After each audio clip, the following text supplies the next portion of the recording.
Assalamualaikum dan salam sejahtera. Malaysia sedang giat memperluas hubungan perdagangan dengan negara bukan tradisi termasuk BRICS dan negara sedang membangun lain. Ini sejajar matlamat kerajaan untuk mempelbagai destinasi ekspor sekaligus mengurangkan kebergantungan terhadap pasaran tradisional seperti Amerika Syarikat. Berucap di Dewan Rakyat, Timbalan Menteri Pelaburan, Perdagangan dan Industri, Liu Chin Tong berkata, usaha tersebut membabitkan sektor berteknologi tinggi seperti semikonduktor. Kita mungkin perlu terima hakikat bahawa kebergantungan sasaran ataupun destinasi ekspor kita terhadap Amerika Syarikat mungkin satu hari nanti akan berakhir.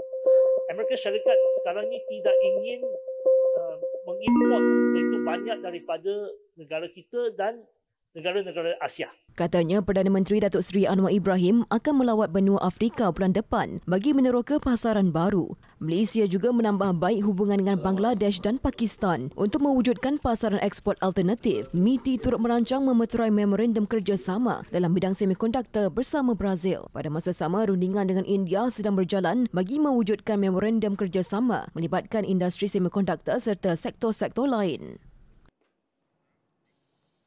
Harga emas melonjak melepasi paras $4,000 Amerika seauns buat kali pertama dalam sejarah. Ia bersamaan RM542 1 gram, mencerminkan kebimbangan pelabur terhadap ketidaktentuan ekonomi dan geopolitik. Menurut CGS International, lonjakan bersejarah ini menandakan peningkatan hampir 54% sejak awal tahun.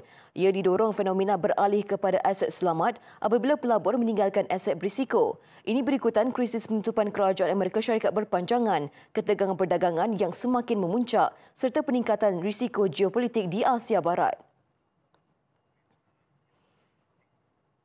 Pembinaan lebuh raya bertingkat juru Sungai 2 dan naik taraf lapangan terbang antarabangsa Pulau Pinang LTAPP dijangka memacu pertumbuhan ekonomi di wilayah utara.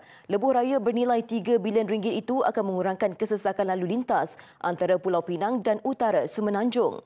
Naik taraf LTAPP pula melibatkan kos RM2.3 bilion dan dijangka siap menjelang 2028. Di selatan, penaik tarafan lebuh raya Senai Desaru turut diutamakan bagi melancarkan logistik dan sokongan zon ekonomi Johor. CIMB Securities menjangkakan jumlah pelaburan infrastruktur keseluruhan tahun depan berpotensi mencecah RM130 bilion. Ini termasuk dana tambahan daripada syarikat pelaburan berkaitan kerajaan.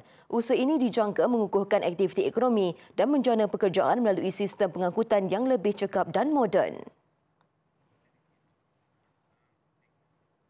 Ringgit dijangka terus mengukuh berbanding dolar Amerika dalam tempoh setahun akan datang. Menteri Kewangan kedua Datuk Seri Amir Hamzah Azizan berkata, nilai mata wang tempatan berpotensi turun di bawah paras RM4. Katanya kepada Bloomberg Television, asas ekonomi negara kekal stabil dengan sokongan reformasi fiskal dan keyakinan pelabur yang terus meningkat. Malah defisit fiskal berjaya dikurangkan kepada 3.8% tahun ini dan dijangka turun lagi kepada 3.5% pada 2026. Pada masa sama, Malaysia merekodkan pelaburan langsung asing sebesar RM190 bilion dan pasaran pekerjaan kekal kukuh. Faktor ini dijangka terus menyokong pengukuhan ringgit dan menarik minat pelabur luar ke pasaran tempatan.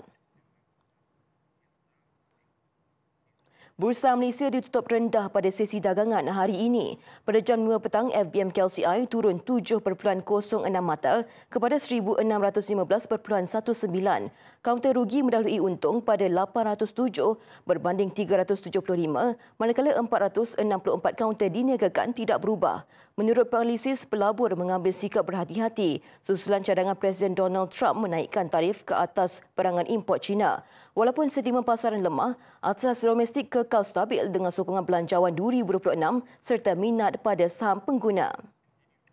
Sekian laporan urus niaga. Salam hormat. Assalamualaikum.